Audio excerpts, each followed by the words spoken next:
Halo pemirsa Goes Indonesia. Saya saat ini lagi di Kafe Titik Kumpul Tiban 1, kawasan Tiban 1. Saya lagi nunggu narasumber saya di Ngobrol Everywhere. Salah seorang pelaku ekonomi kreatif di Kota Batam dan dia juga sebagai ketua gerakan ekonomi kreatif di Kota Batam. Oh, ini dia rupanya. Susan, Apa kabar? Baik, Pak. Alhamdulillah. Jauh ya perjalanan dari mana? Dari Batu Aji, ya. Enggak lah, enggak jauh-jauh banget. Gampang. Tempatnya populer, Pak. Jadi gampang ya, kita ngobrol di sini ya. Iya, siap. Okay. Boleh. Ya, pemirsa Goes Indonesia, inilah Susan, ketua gerakan ekonomi kreatif Kota Batam. Kita akan ngobrol-ngobrol seputar industri ataupun ekonomi kreatif. Itu apa sih ya? Mungkin pemirsa Goes Indonesia banyak juga yang belum tahu. Nah, kita akan bincang-bincang seputar itu dengan Susan di Ngobrol Everywhere setelah yang satu ini.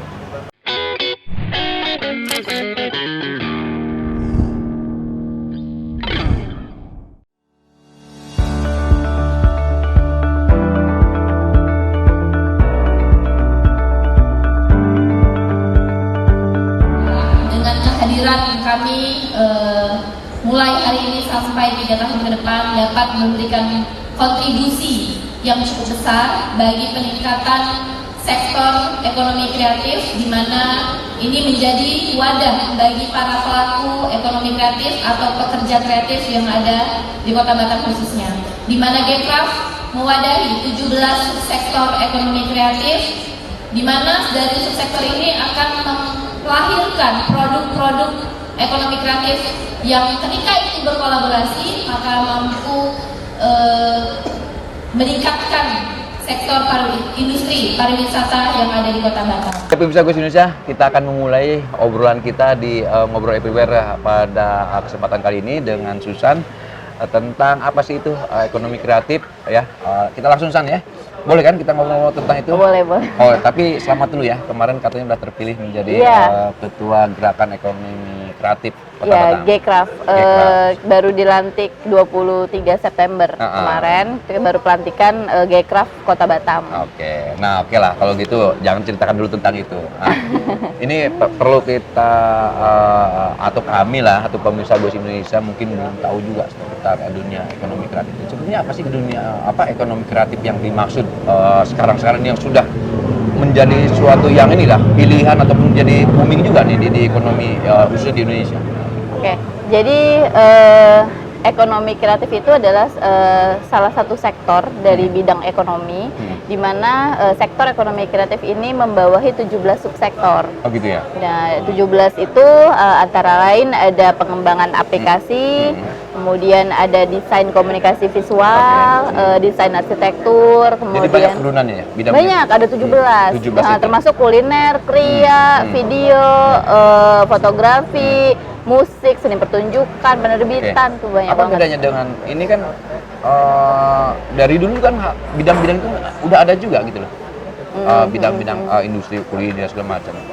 Terus sekarang kalau dikatakan sebagai salah satu bidang kreatif, padahal itu udah dari dulu udah. Karena itu kan sebenarnya ini cuman penggabungan, pengkategorian ya. Mungkin dari dulu memang sudah ada, tapi belum dikategorisasi. Nah, ini sudah dikategorisasi, itu masuk dalam ekonomi kreatif. Nah, kenapa? Karena sumber daya yang digunakan di sana adalah kreativitas. Kalau sumber daya alam, sumber daya manusia, sumber daya alam, kemudian itu kan terbatas ya. Nah, kalau kreativitas itu kan tidak terbatas. Kenapa? Karena dia adanya di pikiran, ya, ada di otak. Selagi otak kita bekerja untuk berpikir, maka kreativitas itu pasti akan selalu ada. Nah, kenapa jadi ekonomi? Karena kreativitas memiliki nilai ekonomi. Ada nilai ekonominya. Iya, jadilah dia ekonomi kreatif. Oke, nah kembali ke yang tadi di awal dijelaskan tentang gerakan ekonomi kreatif. Ya. Itu sebuah apa tuh? Sebuah institusi atau lembaga atau apa? Kalau Gcraft-nya itu organisasi yang mewadahi pekerja kreatif dan pelaku usaha di bidang ekonomi kreatif dari 17 subsektornya tadi. Itu kalau Gcraft-nya. Tapi kalau gerakan ekonomi kreatifnya itu sebagai langkah kampanye. Langkah kampanyenya. Iya, kita kampanyekan tentang sektor ekonomi kreatif itu tadi. Gimana biar teman-teman pekerja kreatif baik yang perorangan, yang freelance maupun yang dalam bentuk badan usaha itu bisa benar-benar memaksimalkan hasil kreativitasnya mereka sehingga bernilai daya jual tinggi gitu. Kalau untuk organisasi sendiri? Bisa dijelaskan kapan tuh udah mulai ada Kalau organisasi Gcraft itu baru Pak, baru 3 tahun aja 3 tahun usianya. ya? Iya, didirikan oleh Pak Sandiaga Uno. Kemudian dia tergabung di Kementerian Pariwisata tuh ya, secara kelembagaan. secara kembaganya sebenarnya enggak, dia organisasi independen, tapi memang banyak kerjasamanya dengan pariwisata, iya, oke. dengan Kementerian Pariwisata karena ada 17 sektor itu yang kaitannya juga ada dengan iya, pariwisata jadi ya. sektor ekonomi kreatif ini benar-benar adalah bagian dari industri pariwisata. Lah, industri pariwisata itu tidak akan bisa besar tanpa adanya teman-teman yang dari 17 sektor. Yang 17 sektor Begitu. tuh. Ada pelakunya ya. Iya. Oke. Kalau di Batam sendiri? Kalau di Batam sendiri kita kerjasamanya dengan Dinas Pariwisata Oke. dan Dinas Disperindak, Dinas Untuk Perindustrian dan anunya sendiri, Perdagangan. apa tuh Gcraft-nya sendiri, organisasinya sendiri. Kalau kami kan kalau yang untuk Kota Batam itu baru dilantik baru 1 bulan. Kalau yang Provinsi Kepulauan Riau itu sudah mau 2 tahun. Nah, jadi pertama ada Kepri dulu, kemudian yang level provinsi bentuk yang kota. Nah, inilah kami. Untuk pengurusan kami ada 47 orang. 47 orang. Iya, untuk pengurus. Sedangkan untuk member itu kita sudah 200-an dalam 1 bulan rekrutmen. 200 orang Iya. pelaku ekonomi kreatif. Benar sekali. Secara personal atau kelembagaan atau gimana? Ada kalau yang kami rekrut itu personal. Jadi lebih kepada kalau dia punya badan usaha maka dia owner. Kalau dia misalnya freelance maka orang per orangnya. Dan itu ada udah 200 ya? 200-an.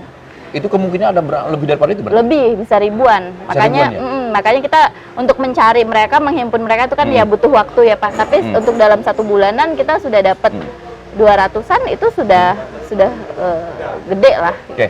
Kalau seumpamanya ini berarti tadi ada juga kuliner ataupun yang lain kerajinan tangan. Jadi soalnya begini, ada juga mungkin masyarakat dalam benaknya bahwa yang namanya kreatif ini lebih kepada yang sifatnya high teknologi, tidak hanya melulu itu ya.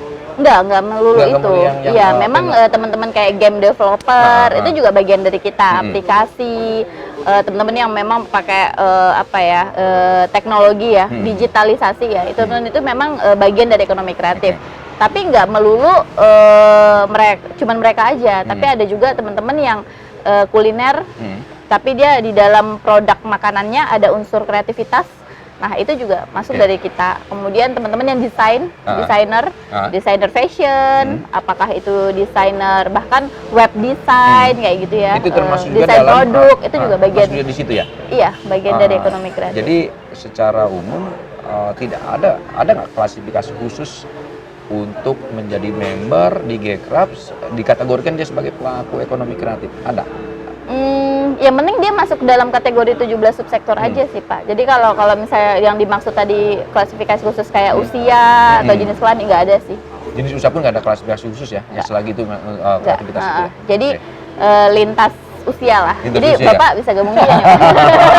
Boleh. Dari member kita juga nih goes, teman-teman goes. Bisa. Bagi Bisnis Indonesia cukup menarik nih obrolan dengan Susana yang masih muda nampaknya nih. Masih muda tapi luar biasa dalam hal ekonomi kreatif. Kita akan bongkar terus terkait industri ekonomi kreatif khususnya di Batam. Nah, nantikan setelah yang satu ini.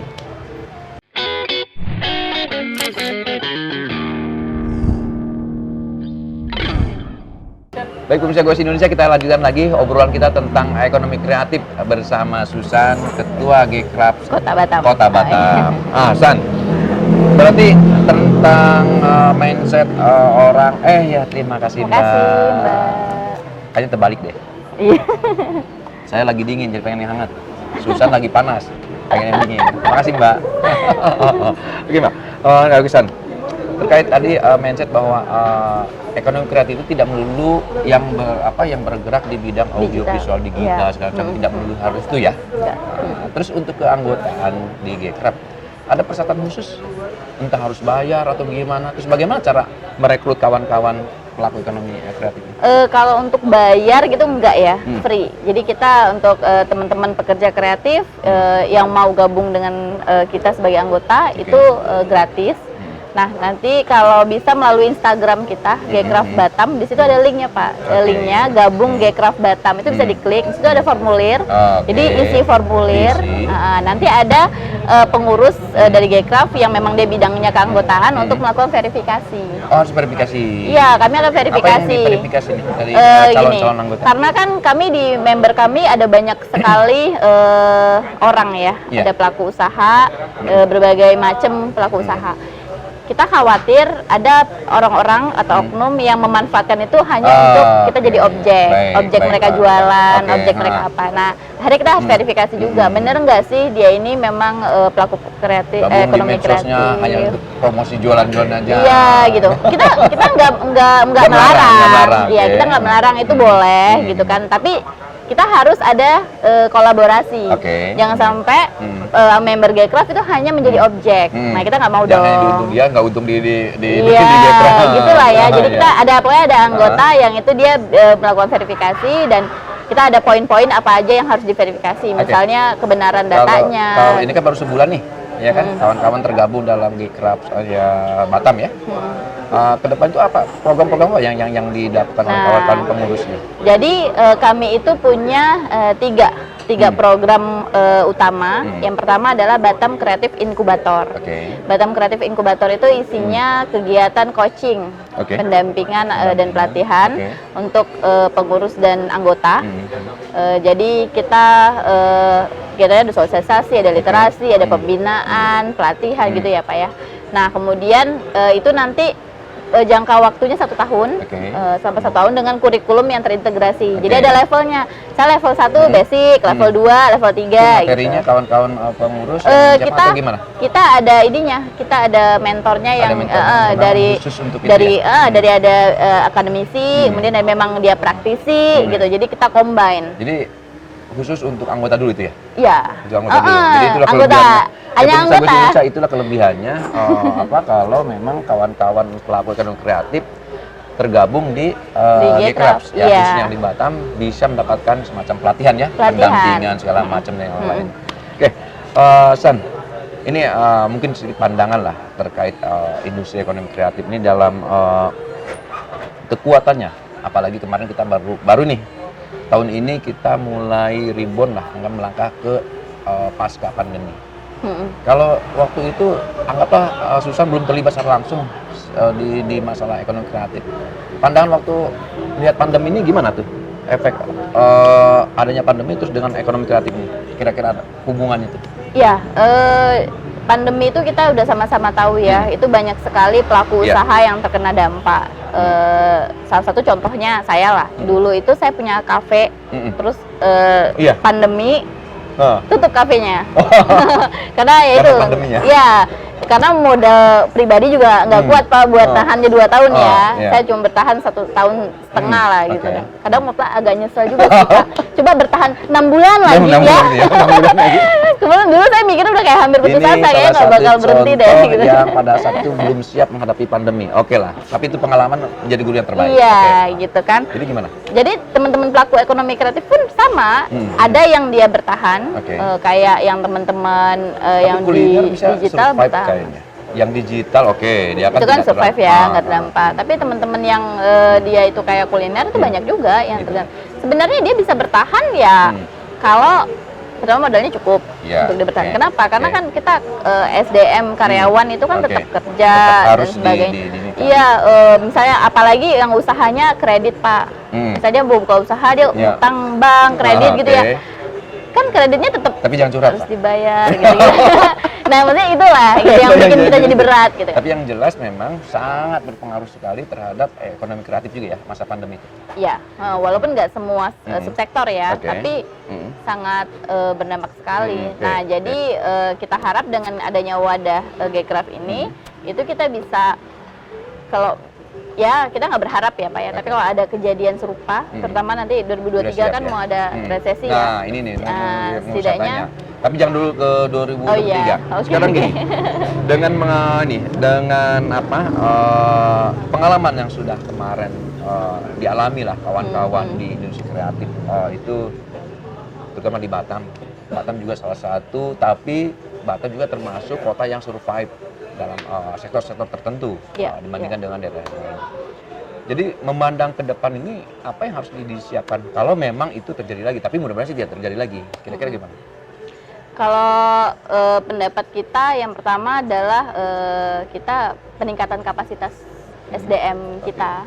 Jadi ketika kita punya soft skill, kita punya skill yang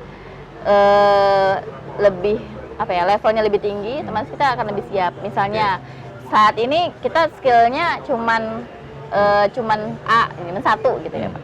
Tapi ketika kita meningkatkan kapasitas, meningkatkan skill, kita punya skill cadangan lah bahasanya, skill kedua, skill ketiga. Sehingga kalau misalnya nanti ada kejadian lagi ya, pandemi atau apapun itu yang berdampak pada skill yang pertama, kita masih punya cadangan Pak. Skill kedua masih hidup lah kita, masih bisa hidup kita.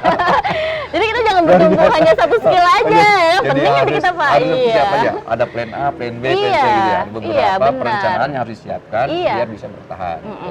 Nah, yang tadi kira-kira ini kan 2023 konon katanya diprediksi secara umum baik itu di global maupun nasional di Indonesia dan mungkin Batam. Ekonomi kita akan menghadapi ekonomi yang sulit sehingga ada krisis ekonomi yang panjang. Kira-kira kalau kawan-kawan dari Indonesia industri ekonomi kreatif memandang gimana?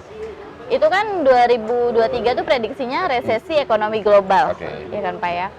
Tapi tentunya Indonesia atau Batam pastilah. Iya, tapi selama bertahun-tahun kita udah pernah melewati beberapa krisis ya Pak ya, Indonesia baik 98 gitu ya. Yang paling bertahan itu melewati adalah UMKM. Kenapa? Karena UMKM kan dia liquid.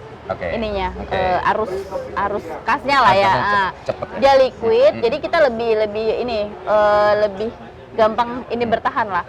Karena walaupun krisis kan tetap ada yang namanya jual beli industri gitu yang ya. berat itu yang kena, industri yang kayak Iya, yang kena itu yang berat karena uang mereka kan nggak langsung cair biasanya 3 bulan gitu ya Pak ya. Dan uang catatannya hanya di komputer aja gitu ya kan. Pelaku UKM yang kalau kita kan ekonomi kreatif kebanyakan adalah UMKM. Nah, kalau saya sih tetap optimis. Kalau teman-teman ekonomi kreatif kalau menghadapi resesi itu akan tetap berjalan, memang mungkin agak turun, tapi lebih dengan benar. High cost itu, ya.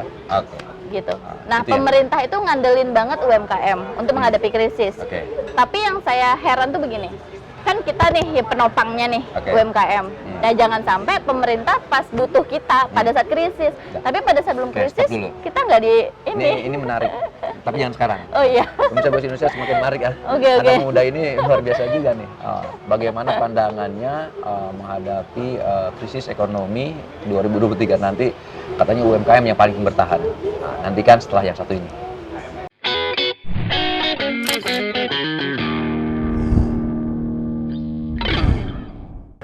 Ya pemirsa gue, kita lanjutkan kembali ngobrol everywhere bersama Susan, Ketua G-Krabs Kota Batam. Nah San, tadi nih sempat terpotong tentang bagaimana menghadapi krisis ekonomi secara global di tahun 2023. Tadi udah dibilang UMKM yang menjadi mungkin akan lebih survive dibandingkan pengusaha-pengusaha yang jauh lebih besar dari segi modal segala macam. Nah, terus terjadi masalah kebijakan pemerintah. Coba lanjutkan. Apa itu masalahnya? Jadi UMKM itu setiap resesi bisa melewati ya? Iya, itulah yang paling bertahan. Bahkan bisa dibilang penopangnya ya UMKM. Makanya pemerintah itu kan menggalakkan kita harus perbanyak UMKM, perbanyak UMKM. Sebenarnya dalam rangka itu juga. Nah, itu yang pertama. Yang kedua, kalau memang kita semua sudah sadar bahwa UMKM itu adalah penopangnya, penopang kekuatan maka ekonomi. Ya, maka pemerintah harus fokus kepada pembinaan UMKM gitu. Maksudnya jadi selama ini belum fokus ya? Sebenarnya sudah. Jadi kalau Batam itu dia udah Batam ya Pak ya. Dia udah banyak program-program melalui Dekranasda, Dekranasda atau Disperindak, itu Dinas Koperasi dan UMKM, kemudian Bank Indonesia. Itu sebenarnya udah ada program-program pembinaan. Tapi antara Kadin itu juga udah ada. Tapi setelah saya telusuri nih, pelaku UMKM antara yang dibina Dekranasda, yang dibina Kadin, yang dibina BI, itu sama aja UMKM-nya. Maksudnya sama? Ya maksudnya Itu aja atau iya seperti itu aja. Maunya Orangnya gimana? sama-sama aja. Nah akhirnya itu nggak tersebar luas. Padahal kan potensi UMKM di Batam itu banyak banget Oke, gitu ya. jadi maksudnya tuh pembinaan itu hanya diberikan kepada pelaku UMKM yang itu aja atau bagaimana? Pertama ada potensi ke arah situ. Kedua, dia lebih kayak misalnya pemerintah kasih program bantuan gitu ya. Kemudian nanti ada event bikin bazar, mereka buka lapak bazar. Oke. Tapi pembelinya tuh sebenarnya nggak banyak pembeli produk. Oke. Akhirnya yang penyelenggara yang beli. Oh. Gitu.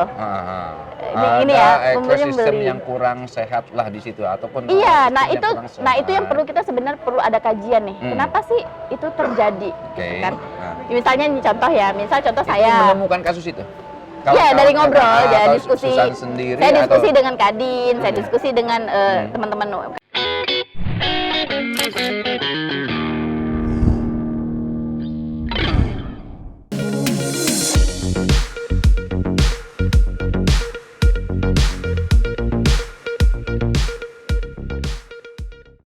Ya, pemirsa Goes Indonesia, kita lanjutkan kembali obrolan kita tentang ekonomi kreatif bersama Susan, Ketua Gerakan Ekonomi Kreatif Nasional Kota Batam. Susan, tadi yang sempat terpotong itu tentang bagaimana kawan-kawan ekonomi kreatif, industri ekonomi kreatif itu yang paling siap dan bertahan menghadapi krisis ekonomi di tahun 2023. Gitu.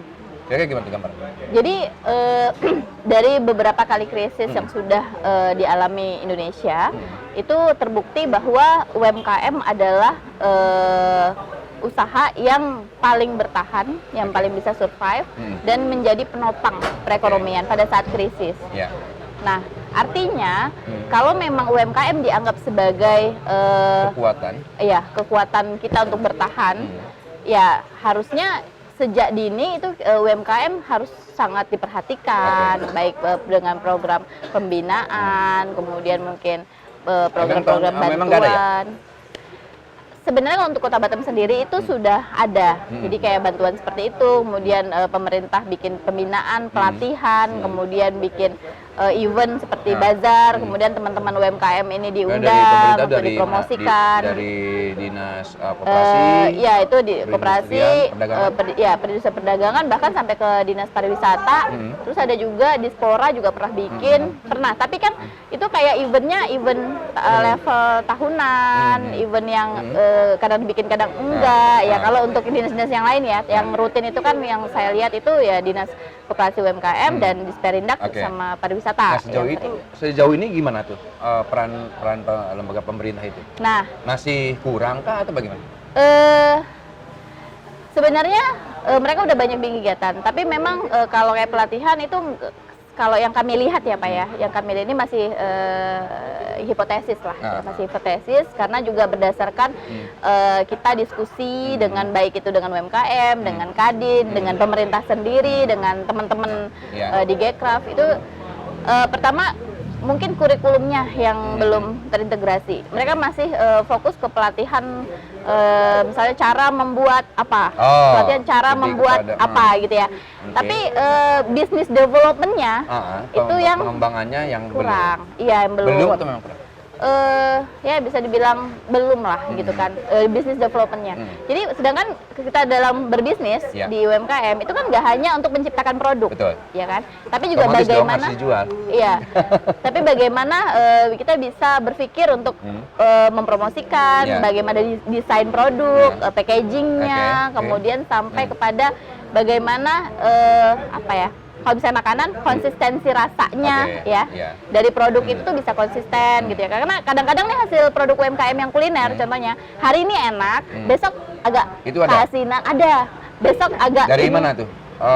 Hasil kajian atau apa? Dan ini kan hasil lumayan tantangan juga buat kawan-kawan. Kalau yang rasa yang kurang konsisten itu hasil kita ngobrol dengan pemerintah, dengan Kadin juga, itu memang ada ditemukan pelaku UMKM ini kurang bisa menjaga kualitas Oke. dari produknya mereka Oke. gitu.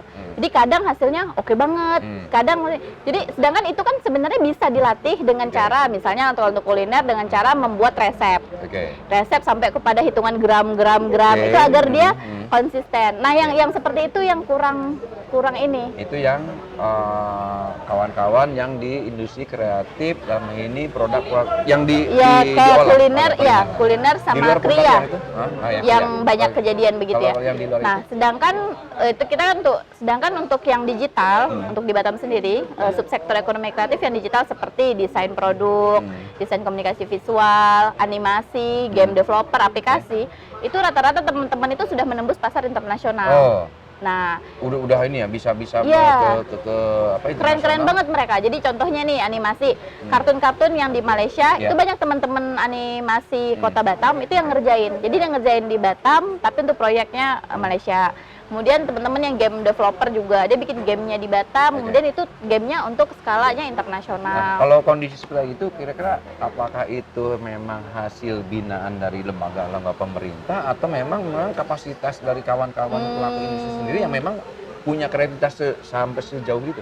Kalau kajian Hasil- dari kawan-kawan Gekrapnya? Kalau yang tadi yang subsektor yang saya sebutkan yang sudah internasional berdasarkan hasil penelusuran kita itu memang karena mereka aja sendiri. Kalau sendiri ya?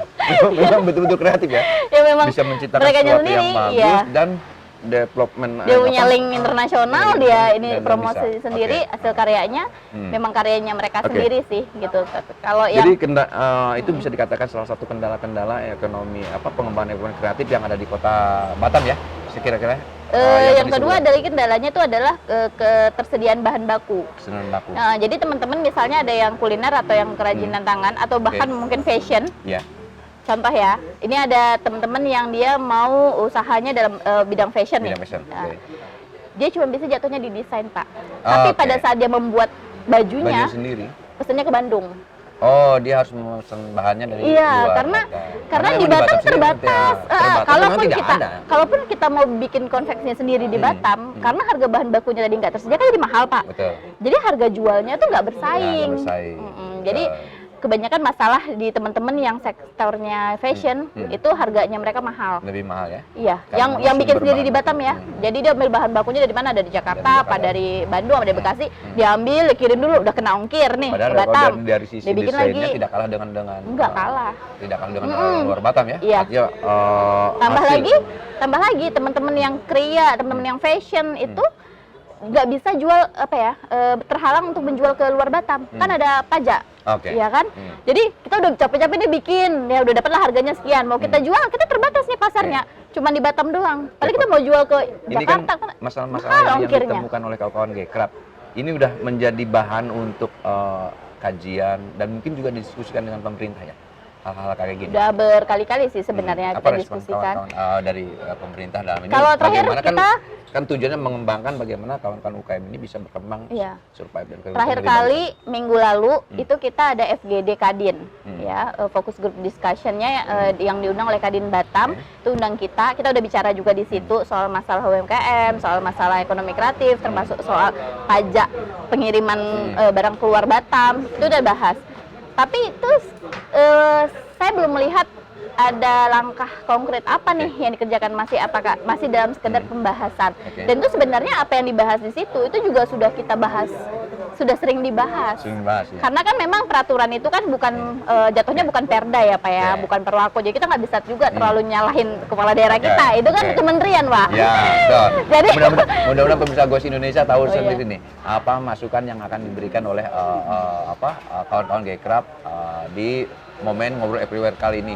Dan ini karena ini cocok kayaknya Oh hujan. iya, ya? kita pindah. ya. Oh iya, siap, Pemirsa Ghost siap. Indonesia kita break dulu. Nanti kita akan pindah sini karena hujan kita.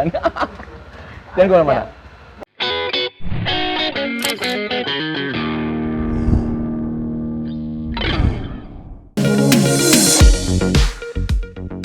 Oke, pemirsa Ghost Indonesia, kita lanjutkan. Tadi kami ngobrol di luar, ternyata hujan atau gerimis, kita pindah ke dalam sana. Maklum lah, namanya ngobrol everywhere, di mana saja, kamar saja, dan apa Bisa luar, bisa dalam bisa ya, Pak, ya. dalam, iya. Kita akan lanjutkan lagi, San, di segmen akhir nih. Terkait tadi tentang kesiapan UMKM menghadapi era resesi global itu udah jelas bahwa UMKM mungkin salah satu penopang ekonomi yang siap ya, karena pengalaman mengatakan demikian UMKM ini. Nah, di segmen terakhir ini kira-kira dengan gerakan ekonomi kreatif ini dari pemerintah daerah khususnya Batam, kira-kira responnya bagaimana? Ini yang paling saya rasakan secara pribadi ya Pak ya. Kemarin kita 1 bulan yang lalu 23 September itu kan baru dilantik.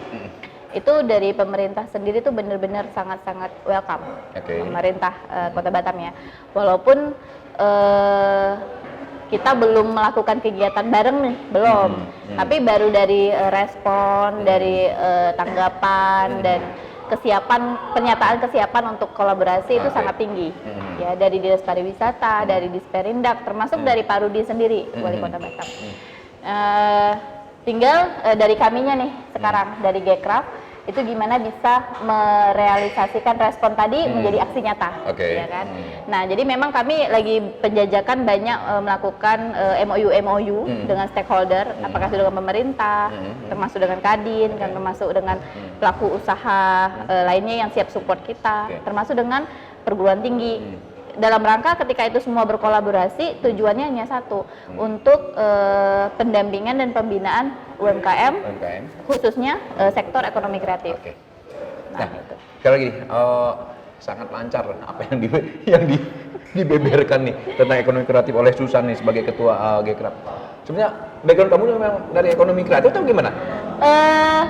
Kalau misalnya disebut ekonomi kreatif, sebenarnya saya masih kalah jauh lah dari teman-teman yang memang sejak awal memang sudah terjun di dunia ekonomi kreatif. Kalau saya, cuman kalau saya lebih ke kuliner ya. Kuliner itu saya ada kreatifnya. Untuk produk kuliner itu bikin roti, donat, turunannya roti. Kemudian saya pernah ke kafe itu ya lontong Medan, kayak gitu-gitu.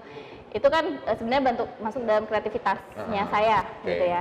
Tapi memang yang dunia itu udah cukup lama nggak saya lakoni lagi, Pak. Jadi saya memang kalau sekarang, nah saya kerjanya konsultan, Pak.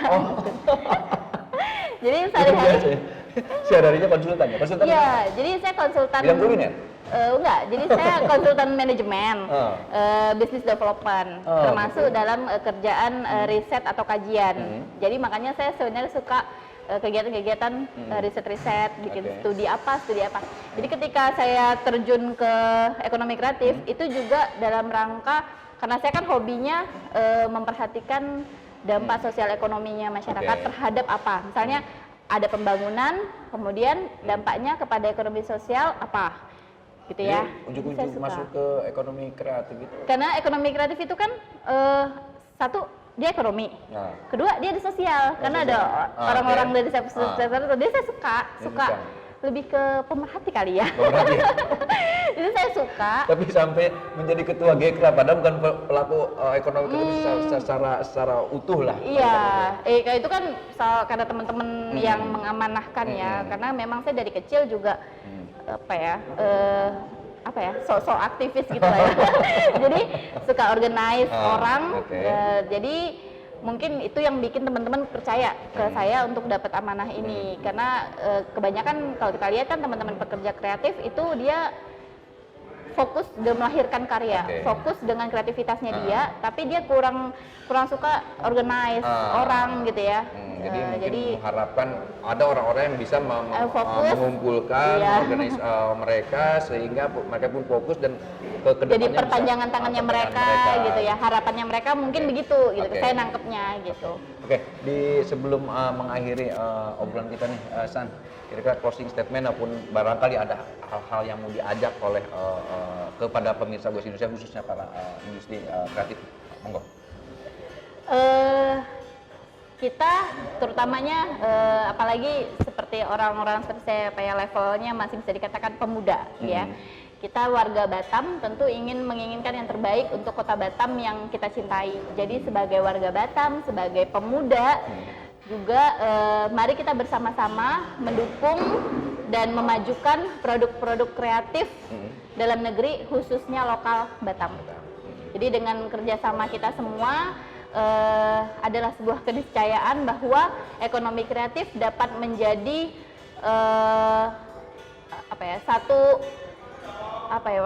batu loncatan untuk atau kekuatan perekonomian di Kota Batam. Oke.